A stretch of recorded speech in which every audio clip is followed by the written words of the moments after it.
It is Thursday, and it's time for Worldview with Denis Campbell. Denis is editor-in-chief of UK Progressive Magazine and also the author of the book Egypt Unshackled. Denis, I think a great thing to talk about would be, given that you are American and lived here for so long, but then also now have spent quite a bit of time in Europe and now live there, the idea of Americans traveling to Europe over time has kind of taken on a lot of political, a political nature in the U.S., which is we had the boycott France thing that Bill O'Reilly and some conservatives wanted to kind of try to put in place. It didn't really work too well. There's this kind of sentiment that if Americans go to Europe, they will be treated poorly or singled out, or they clearly stand out. I want to try to get to this as someone who's seen it from both sides. What's the reality of European opinion of American tourists, first of all? Well, American tourists are generally made to feel welcome because tourism is the lifeblood of the economy here, as in most European nations. I think the issue that we have is one of blending. Americans don't blend particularly well, and we tend to be significantly louder than the people in the environment that we're currently visiting. There were moments where as a native, as a fluent Dutch language speaker, I would want the ground to just open up and swallow me whole and pretend that I didn't know how to speak English, because you would have people behaving in a very typical, loud American fashion and not recognizing that it was like fingernails on a chalkboard to everybody around them. There's a decided lack of self-awareness. That said, people are, most part, very forgiving. I've seen some truly remarkable acts of friendliness, openness to tourists here in this country. I've been the recipient of them myself. Back in 2003, when I lived in the Netherlands, was when the Bush administration was about to invade Iraq.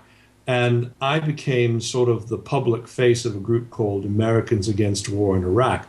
And as a result of going on and having conversations, and these aren't cable television news network conversations, these are interviews with serious news people on Dutch television. It was myself and the gentleman who headed the Iraq platform, which was a group representing 50,000 Iraqis that had been displaced under Saddam Hussein.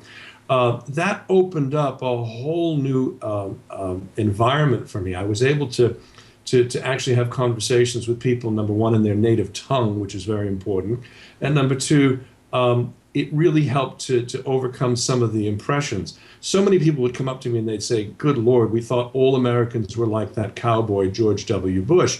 You're nothing like him." And I think that's the highest compliment that one can be paid for a number of reasons, but mostly that the ability to blend and the ability to fit into an environment is so critical for Americans when they travel abroad. Now, so would you say that it's a myth, this idea that Europeans don't want Americans in their countries, and as an American, if you stand out, it will be assumed that you are a Republican? I mean, you kind of alluded that that is maybe a stereotype. Well, I was not necessarily thinking Republican as I was thinking in terms of just the aggressive nature of our culture. I mean, we're known for not taking a lot of guff. We're known for not listening perhaps as best as we should. And I think that was more the characterization than any particular political party.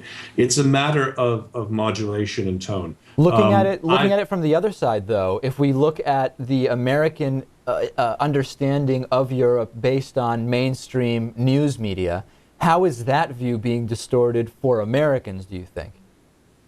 Oh, I think it's being distorted. And if you look at American cable news, there's not very much positive, from freedom fries, which you alluded to at the start of this segment, to, just the idea that, a presidential candidate, because he is fluent in French, is somehow effeminate or not worthy of holding an office. I think is kind of ridiculous.